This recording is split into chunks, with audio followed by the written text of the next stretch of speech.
You could go back in time. You could either vote for Donald Trump or Kamala Harris. Who would you rather vote for? I'd vote for Trump. Okay, why do you support Trump? I'd say a couple main facets. I don't agree fully with his execution of his immigration plan, but I agree big picture, and I think his big picture of his immigration plan aligns closer with with what Kamala said she would do. Kamala. You said his Sorry, big Kamala. you said his big picture immigration plan aligns more with Kamala Harris. No, aligns more with what I would prefer than what Okay. Kamala Harris said she would do. Okay, like what? Starting to prioritize natural born Americans over immigrants who are coming in, specifically immigrants who didn't follow the rules in coming or leaving by the time that their visa is allowed. Okay, there's a few things. One, he's talked about recently denaturalizing citizens of the United States. Did you hear about that? I heard, I briefly, cause I saw it in relation to, I live in Minneapolis, and I saw it in relation to him talking about Ilhan Omar, but I didn't see in depth Not what just he said. not just Ilhan Omar. I'm sure that was not the only case, but that's all I had seen about it was a headline in that regard. Okay. So, would you still support him, given the fact that he called for that? I would. I wouldn't say I'd agree with that specific stance, but I would still support him. Okay. Is there anything on immigration you're saying is closer, other than quote unquote prioritize natural born U.S. citizens? I don't understand how Kamala Harris's position wouldn't do that. I believe the removal of people who are illegally in the country benefits people who are here who are possibly disenfranchised or lesser cared for due to lack of resources because they're being used for people who aren't legally here.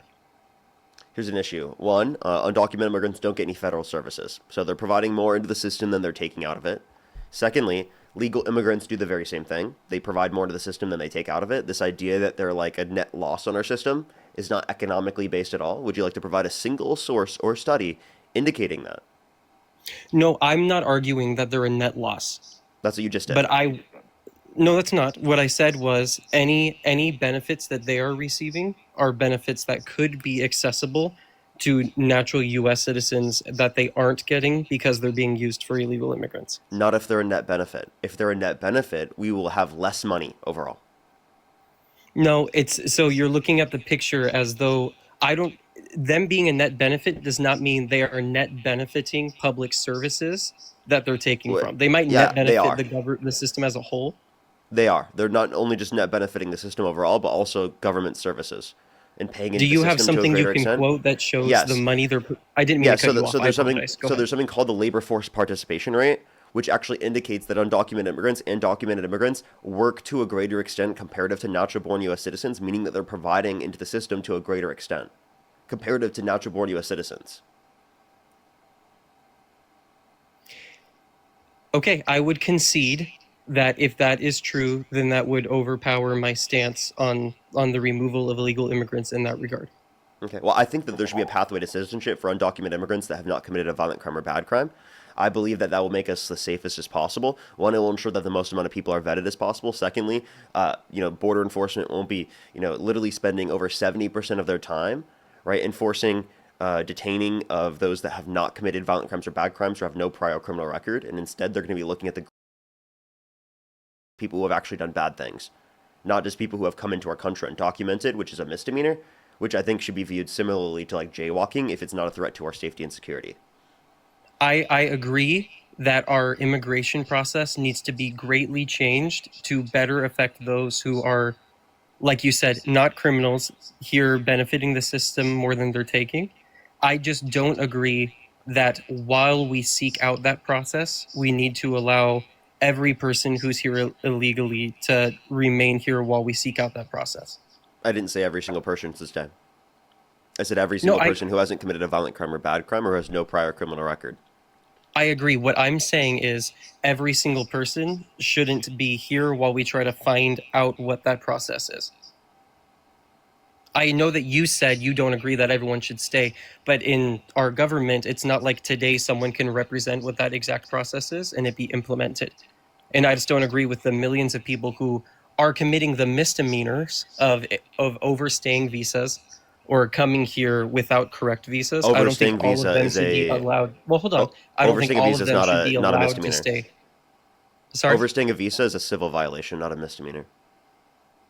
Okay, so the civil violation, in that case, the civil violation or the misdemeanor of coming in illegally, I don't think everybody who commits those should be allowed to stay while we seek out what the correct process is.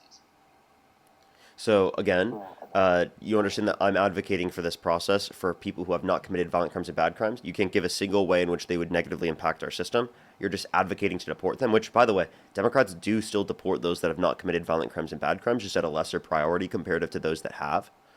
So Sure. they still uphold the position you're advocating for. I'm saying I disagree with that position, but the Democrats are closer to my position because they advocate for the system to go significantly quicker, whereas Sure. Republicans don't. I would say the leadership under Donald Trump is closer to mine because what we saw under the Biden presidency was not the rate of removing illegal immigrants at what I would say is an acceptable rate. We saw a great influx of illegal immigrants, even those who aren't criminals, compared to those who were being deported. But that's not because of the Biden Harris administration policy. That's because of economic insecurity that existed around the world due to global inflation. That same economic insecurity has existed across the world for different reasons forever. Somehow Obama deported as many people as he did. There was economic stability in 2008 to 2012. I would say that negatively impacted growth patterns because of the fact that he was deported so many people. So so your ideal, the removal rate of illegal immigrants would be somewhere in between what the Obama administration accomplished and what the Biden administration accomplished. In an Uh, ideal world where there isn't that economic instability. I think the Biden administration was deporting too many people as well. I don't believe anyone who has not committed a violent crime or bad crime should not be deported. That's what I believe. So, I think the Biden Harris administration was still deporting people, right, who meet that criteria. Sure, I'm in your situation, the reason they didn't deport as many, you gave the reason because of economic instability. No, You would it's not that concede that. they. No, listen, you misunderstood me. More Okay. people were coming to our country because of that, not that they were deporting less people.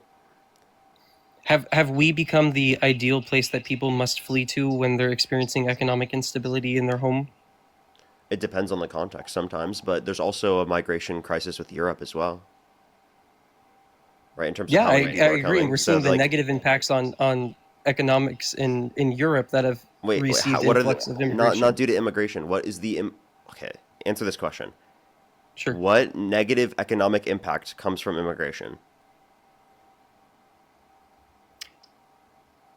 On a grand scheme, availability for housing, not being able to produce housing at a rate that provides for all of the natural born citizens because of incoming illegal immigrants or incoming immigrants that are living in those homes.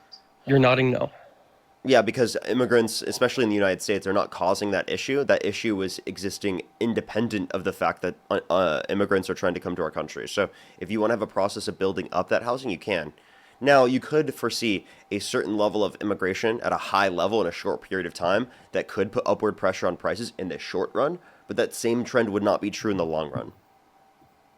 That same trend would not be true in the long run if there's a way to curb the income of immigrants who are coming in. And we saw the highest rate of No, wrong. incoming immigrants during the Biden administration than we'd seen in years. Wrong. No, it would be if you have the ability to increase the set of housing, which we do. We also have plenty of infrastructure around the entire United States that's not currently being utilized because of the fact that people are moving out of the small areas, like where my dad grew up, for example, in like the middle of Iowa. Right? There's literally Sure. right just like towns that where there's lots of infrastructure, but people are moving out of that. There's only a few hundred people that live there now Sure. because of the fact that everyone's moving to the big cities. So we could create incentives to move towards areas in which there is existing infrastructure. Yeah, I agree. That'd be a great idea. Okay. Well, you understand that these policies are things you can do that would also be compatible with the idea that we'd be able to allow for a greater level of immigration. And also, Yes, there's but still is no negative impact you'd be able to mention outside of that. Not You're not mentioning the GDP increases, the wage increases. You're not mentioning the employment increases for natural-born U.S. citizens that result from immigration that we've seen over the past 20 years. there's been increases in employment for natural born citizen Employment rate. when the immigration rate goes up. Yeah, when there has been immigration over the past 20 years, we've seen employment rate go up. We've seen this is due to immigration. We've seen GDP go up, and we've seen wages go up for natural-born U.S. citizens. Can you explain in what robust way immigration affects that? Yeah, so in terms of employment, GDP, or wages. I specifically employment is what's ringing my bell, but I would say wages as well. Yeah, so I'm not 100% positive on all the criteria for what would be the case. I can give you Sure, what my theory would be based upon, again, the empirical data that we have. sure, This I can send you the study from the National Bureau of Economic Research that reports on that. But the wage increases we could see are likely a result of the fact that there are consumers that come to our economy and increase the size of the GDP. And because of the increased size of the GDP and increase of the amount of transactions, market transactions, that increases the amount in which you can pay to your constituents or to the people in general, because it is the case that there's more money in the economy, right? sure. Transacting, right? And since whenever there's an exchange of goods, it's a voluntary mutual beneficial exchange, and each side has a subjective value increase.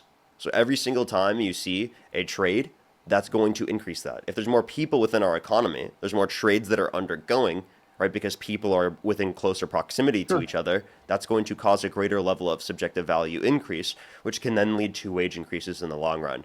Now, that's my theory. I don't know if that's 100% factual across the board. There's all probably other reasons that apply to it, but that's my explanation for what we see in terms of the empirics.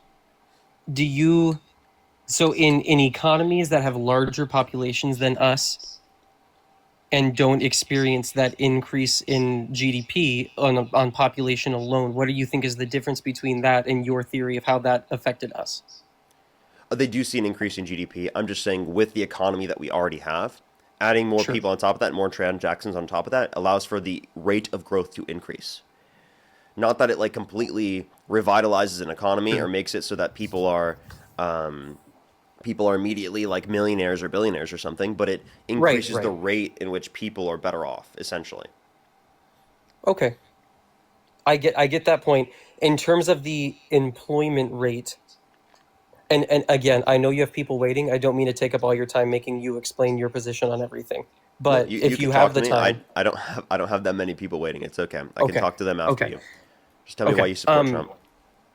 In okay, would you like to shift off of this to so we can get to something else that we can debate on instead of me just asking you to explain your views Yeah, on things? essentially. Okay. Sure, sure, I understand. Um, so I work in public safety. I'm a 911 operator, Hmm. and in my job, um, we've seen the difficulty in prosecuting long-term and short-term criminals when there's a democratic base in the judiciary system, a county attorney, or a mayor or a district attorney. I don't think that's always bad. I think there are times that positively affects some people. But the way that I see Donald Trump moving into supporting law enforcement in a way that they can go after criminals that have been difficult to find or difficult for local law enforcement to gather who have warrants, but they're difficult to be found. I see that as a benefit to the way Donald Trump is treating law enforcement. So there's a few things. One, he pardoned violent rioters, police officers, and he called them patriots. Two, I do disagree with that thing he did. yeah. Two, I'd like to hear the specific policy that created a better condition to be able to find people, in terms of who have committed violent crimes and bad crimes from a police standpoint. And then thirdly, if you're referencing ICE, well, ICE is violating people's rights, due process I'm rights, not and not referencing ICE. utilizing warrants. But okay. I'm not referencing ICE.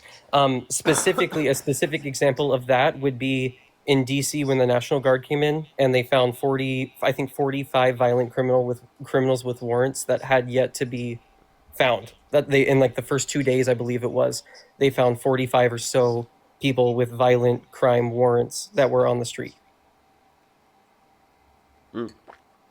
And do they have the ability to arrest them? as National Guard members? They have the ability to seek them out and to support the local law enforcement. But they don't have the ability to arrest them, correct? I don't know what the legality is for when the law enforcement is employed by is directed by the president on what their arresting rules are. Okay. So then here would be my issue is that couldn't you just do the same thing with police? And also like, I don't think you can manufacture police force though. hmm? At the end of the national, or I don't know what, I guess I don't know exactly when it ended, but the DC mayor did end up saying, and the DC police did end up saying, this was a benefit having these extra hands in finding these people. I don't think you can manufacture numbers in a police department to like short circumvent the process and try to find those people faster, like what happened when the National Guard was deployed. Okay, so would you argue for the National Guard to be deployed everywhere around the country? I wouldn't say everywhere, but and I don't know what the exact number would be, but in places where there are an exceeding amount of violent criminals out on warrants who have yet to be located, I would support that. Okay. Um, A short term involvement to help locate people out on violent warrants. okay. Why don't you want it in the long run, under your view, if it's going to, in the long run, reduce the amount of people, right, specifically who I, have violent crime warrants and that haven't specifically been arrested? sure, I don't think it would be effective in a day to day policing. I think it is effective in a short term locating a surplus of people who are out on violent warrants and haven't been found.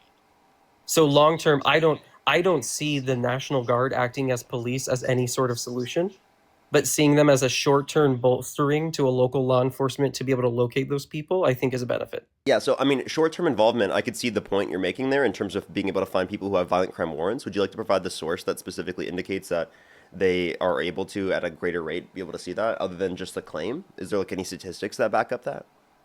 That that would back up that they're able to do what they did in DC. That they found greater levels of people with those particular types of warrants, and then also that that same trend is seen in other areas in which the National Guard has been deployed. Because you, in order to prove that it was specifically due to the National Guard, you would have to justify that it happens in all the places in which the National Guard have showed up. It wouldn't be the case that it would be just true in one area but not in the other ones if it was the case that it was based upon them. I don't think that's true. I don't think that every time the National Guard is deployed, that has to be the outcome for it to be seen as a possibility and a benefit of the National Guard being deployed to those It areas. does. It does. Otherwise, it would demonstrate that like there would be some other factor that explains that. I think in every situation there's multiple factors that can affect it. Yeah, but I'm saying like what is going to explain that level of change, right? You, in order to be able to explain that level of change, it would have to be present in all these different scenarios. Otherwise, it might be hyper contextual to that specific area. Do you think there's something specific to violent criminals in DC being unable to be located that would be different than other places? Well, not off the top of my head, but if we see that in the Sure. data, that might indicate that. Does that make sense? Sure, I don't think that data is available until there is more of that happening to see if it does become a pattern. But I'm it has. not Wait, the National Guard has been deployed in other areas. Like when the National Guard were sent to LA, did that happen? I don't I my would say that it understanding is led the to national greater levels of harm. It led to greater levels of violence. I okay, I would say it led to greater levels of violence in the small amount of protests that did turn violent. I wouldn't say that that is solely due to the National Guard's involvement. It is. It I was think determined by the courts. what courts found that the National Guard being there created. It was a district court within the area or circuit court, one or the other, and they determined that the reason why the National Guard shouldn't be there is because they are causing an increase in the level of violence and commotion, right, and things that are happening in that particular area rather than reducing it. Do you And think also, I by the way, I live in sure, LA, right? I sure. definitely think that's true as well, because of the fact that there were more people out there protesting and angry at the fact that they are coming out there rather than actually them helping out in the first place. And that's definitely the case I would see for people in at least in blue states, because again, the governor said that they don't want them to be there, Right. So there's a constitutional issue with sending them there in the first place. So if the whole point was to Right. reduce the crime or be able to find people that are on these types of warrants, well, then it would be to send them to areas in which have Republican governors. Secondly, we can't make this claim while simultaneously acknowledging that Donald Trump's been pardoning violent rioters who police officers, right? Like we have to acknowledge that that's literally something that he's done that is antithetical, right, to like caring about reducing violent crime. Also, I mean, he's called for the some Democrats because they said not to abide by unlawful orders. Yeah, yeah, that's so to try to touch on those couple points that were made. I acknowledge the difference in the legality of the president being able to deploy the National Guard to a place like DC and then a state like California in a city like LA that has a governor and the different rules there. Um, I live in Minneapolis and I was here in 2020 and we saw the National Guard be deployed here and the National Guard was not seen as a perpetuator of any of the violence that occurred in any of the riots in 2020 in Minneapolis. Um, Additionally, in the other points you were making, I cannot defend and will not try to defend anyone in any way. People who get aggravated and law enforcement officers. I disagree with pardons that presidents have made for years. I can't take a disagreeing of a specific pardon as as an overall determining factor in whether or not I do support a specific president. Um, I think it would have to and be in then, this circumstance because this is him intentionally pardoning a violent rioter who was a police officer. I don't think you can give any circumstance of a Democrat advocating to literally pardon, like a person in a position of office in a Democratic position, to advocate to pardon a violent rioter or someone who engaged in violence in any of these circumstances. And if they well, did sure, do but that, that would be the talking point from the right continually over and over and over again. yes, but there are Biden, President Biden pardoned his own son for any and all crimes he may have committed in a grand time span. He wasn't I convicted don't of a think violent crime. But like, I mean, I he was understand your convicted of point, but go ahead. unlawful possession of a. That's not a violent crime. It's not an act of violence, but it's a felony possession of a violent weapon. Okay, I mean, if you care about felonies, you wouldn't have voted for a felon yourself. Again, uh, first of all, I didn't vote for Trump in 2020, But you would the vote most for him recent right now if you could 2024. go back in time. If I could go back in time and the choice, and as you stated, the choice was between him and Kamala, I would vote for And Trump. Kamala, But yeah. I did not vote for Trump in 2024. Yeah, but like you would, based upon the information right now, still go back and vote for him. So the point I'm making is still true, correct? The the specific felonies that Donald Trump was found guilty of are not felonies that would prevent me from voting for him in a Okay. situation between just him and Kamala. Kamala. Yeah, so then the point I'm I making is that apologize. you seemingly don't really care about the felonies with Donald Trump, but you do care about the felonies with Hunter Biden. No, no, I wouldn't say I don't care, but there's a range of felonies, right? Wait, which is worse? The felonies with Trump or the felonies with Hunter Biden being pardoned by Joe Biden? I would say the felony of being in possession of an illegal is worse to me than the felony of hush money payments No, that no, no, were no. It's just illegally having a high. Yeah, that's what is that not? I apologize. Illegal I thought you were possession of saying. Yeah, I thought you meant like a specific type of he's not supposed to have. I just wanted to clarify no, that. no, illegal possession of I would see that as worse as the incorrect management of funds at a on a money level, incorrectly labeling funds in the way that Incorrect. he did. Incorrectly. Wait, sorry. You say it one more time. My understanding of the felonies that Trump was found Wait. So guilty hold on. I of. just want to clarify. Lying on a application to get a is worse than falsifying business records to hide a hush money payment so that it doesn't affect your election results. Hiding again, I would argue that yes, illegally possessing a is worse than incorrectly labeling funds. You're misunderstanding though, right? Like it was a lying on a application, right? So like they're both lies, right? They're both Sure, technically falsification of documents, right? sure. But one Okay. of them leads to the possession of a deadly weapon, and one of them leads to the incorrect code being used on a payment form. No, one of them hides information so that it doesn't affect the election results. Because you understand, he was hiding the money, or hiding the information that he paid hush money to Stormy Daniels by explicitly falsifying business records. Yeah, I understand that. I do not personally see that as bad as someone illegally obtaining a Okay. I don't see the difference under your view.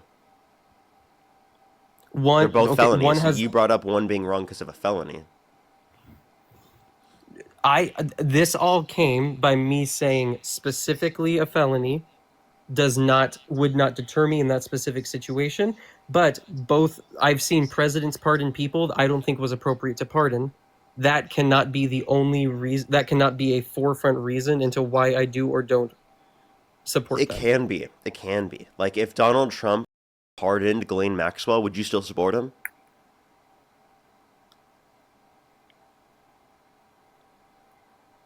Okay, I don't want my pause to be interpreted as That's fine. a you okay. I'm trying to decide if on a broad view, if someone pardoned someone specific, if that would be like the determining factor for me. Yeah, if With Epstein were how still alive and Trump pardoned Epstein, would you still support okay, him? okay, Epstein, no. We could come up with The bad same and thing bad and should be bad true with people. Ghislaine Maxwell, because Ghislaine Maxwell was convicted of the same. Yes, she was. So I agree. Okay? So then that would be a pardon that would get you to stop supporting him, right? Yeah, I guess sure. Okay. So then my point here is that there's a difference between the pardoning of Hunter Biden and the pardoning of the January 6th violent rioters, who were police officers, because they committed a violent offense at the Capitol, right? And it was during an insurrection at the Capitol, okay? Why was that deemed a violent insurrection? One, because Donald Trump told them to take back the country from those that stole it from them, fight like hell, and then he pardoned violent rioters who officers.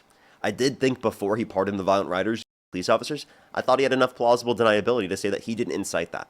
But since he's Sure. pardoned the violent rioters, that tells me very clearly that he did, right, intentionally, right, get them to go to the Capitol so that they could do that. Otherwise, he wouldn't I have pardoned think the violent rioters. I don't necessarily believe that's true. I don't Then think what would be the other I explanation?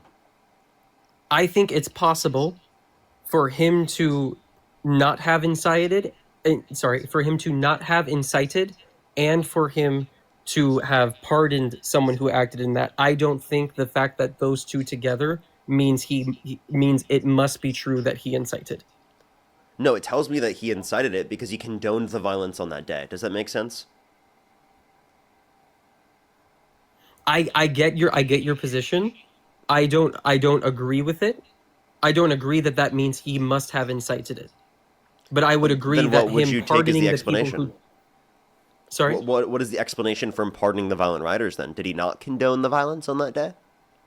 I would say condoning and inciting are two different things. Well, if he condones it, tells them to fight like hell and take back the country from those that stole it from you, I think that meets my criteria for incitement. Now, can you tell me what incitement is under your notion, under your definition?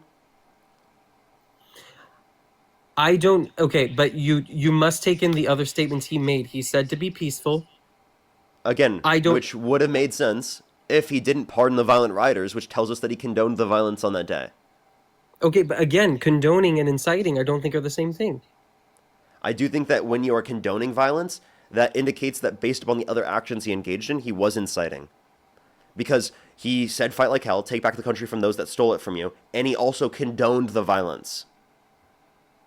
Regardless of whether whether or not he said peaceful there, that doesn't change the idea that he condoned the violence, he wanted it to happen, and he did things to incite it, such as say fight like hell and take back the country from those that stole it from you. Okay. My point is saying fight like hell, saying take back the country from those who stole it from you are two things that can be done without violence. And when you take those two Yeah, statements and and that's you why he pair it that's with why I him, told you prior to him pardoning the violence, I didn't say that he was inciting a violent insurrection of the Capitol. But now I do because it tells us that he condoned it alongside doing those things. I just I just disagree that the fact that he pardoned it means he incited it. I Dude, agree that he. this is unbelievable. It's like you're not responding to my point right now. Kind of purposefully, it seems. I don't think it's. I don't think it's I don't think I'm purposefully not responding to your point. I think I disagree with your point, and we're just having a Then tell me, disagreement what on is whether those incitement? What is incitement to you? telling someone telling someone to go do something and them doing it. Just I don't think what he said so was telling them telling to them go to, fight like hell and take back the country from those that stole it no, from I you. so here's the thing. Here okay, again, fight like hell could mean go vote. You said without him pardoning that those statements alone he could have plausible deniability. So Hmm. I don't think him saying those things is inciting, and I just don't agree that the fact that he pardoned the The people one after the thing that was needed was that he condoned the violence. That's it. That's the only extra thing that he needed for me to classify it as incitement. Okay? I understand. If he I, did I not condone the violence on that day, I would not have considered it incitement. Okay? Okay, and He what I'm did. saying is what's in imperative here is you're correctly labeling all your statements as that's what you needed, that's what I needed, and all I'm saying is that doesn't meet it for me. So again, I would like to hear your criteria in which it doesn't meet, because the criteria you seemingly mentioned did indicate that it meets that criteria. So I'd love to hear what criteria you're mentioning that is not the case in the Okay, scenario. the criteria I said already still stands. For me, it's the difference between those statements can be taken multiple ways, which we've accepted by using those statements alone. And so because people took statements and acted in a violent way, I don't think means the person who said the statements incited violence. Just as anyone can be, I would argue anyone can be, what's the word I'm looking for? Any person can be empowered by a statement. It doesn't mean that the person who made the statement Okay. was So if I wanting them went to to the do what they did. Capitol on January 6, 2025, and I specifically got an entire crowd of people, and I told them to march to the Capitol to fight like hell, take back the country from those that stole it from you, and then I got into the position of presidency, and I pardoned the violent rioters who officers on the day, you would say I didn't incite any violence? I would I would say you were wrong for doing what you did, but I would argue that you did not tell those people to go violently take the Did I Capitol. incite violence, though? Is the No. question. No? No. So if Democrats did the same thing, you would have been totally okay with it. No, again, I'm not totally okay that Trump did it. I just don't agree that he incited the violence. I don't agree with the pardon, but the speech, I don't think is inciting violence. I It's think not just Democrats this. I tell just their told you it's not. constituents, It's not that alone. And by the way, if he didn't but incite the violence, if he didn't provoke the violence, then explain to me why he pardoned the violence. a lot of presidents have pardoned people that they didn't incite No, to do the wrong thing they no, did. no, no, no. Give me a single circumstance of a president pardoning someone who committed violence where you think that they did not incite the violence after claiming that they should go engage in behavior that was associated with that.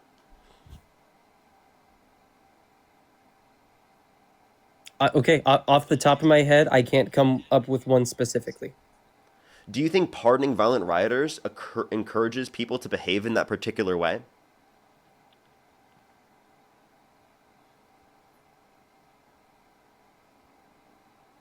I don't know if encourages is the right term, but I would say pardoning the people who did that would make people who are willing to do something like that empowered. Which it says that they're encouraged, right, to behave in that way. That to me meets that criteria of incitement. But okay, but my point is there are people who will act negatively when empowered by something that the person who said that statement didn't intend. I don't think it is the Which I think Trump fault. would have had enough plausible deniability if he didn't pardon the violent rioters. Okay, dude, if you condone the violence and then you do things that encourage people to do things associated with that, and then also pardon them, dude, that to me is very clear that he's inciting it. If you don't want to consider it incitement, whatever at this point. I'm not going to keep making this point over and over again. I think it's very clear, okay? I think this is you being ridiculous at this point, to be totally honest with you. I think any reasonable person would look at this set of facts and would say that Donald Trump is inciting it because he is totally okay with the violence that occurred on that day. If you don't want to acknowledge that, totally fine at this point. I don't care to keep arguing this. The point is clear. He pardoned violent criminals who police officers, and he encourages that by pardoning them, okay? That creates a culture within society in terms of politics that increases the likelihood of violence. Do you agree with me on that? And also calling them patriots too? Okay, yes, I agree with you on that point. Okay, so then what's your response to it? To be honest with you, I don't know what the original point was in bringing this up and how to tie that back into the original reason it came up. My response to that, I've stated my response to those statements over and over again, and like you said, you don't care to continue arguing the same points when we're not making headway. I'll tie back in. So we were talking about National Guard being released, right, to reduce the level of crime because they would find people and which had Sure. warrants for these particular types of crime. And I'm saying if the goal was specifically to address the level of violent crime, especially in DC, how can that simultaneously be true after he just pardoned violent rioters, police officers? And then a lot of these people reoffended. I just want to clarify on that. I did hear that some did. Um, I also, to be frank, I don't remember the total number. Was it near 2,000? It was like 1,600 people that he pardoned. Okay. I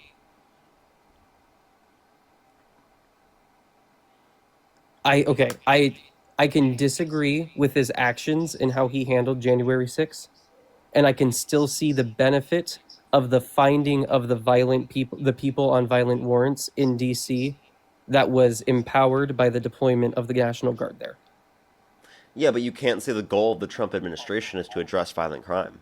Does that make sense? Like, you could acknowledge benefits from, right, the National Guard being sent there. You can acknowledge that. But the issue is you cannot say the goal of the Trump administration is that they want to address violent crime.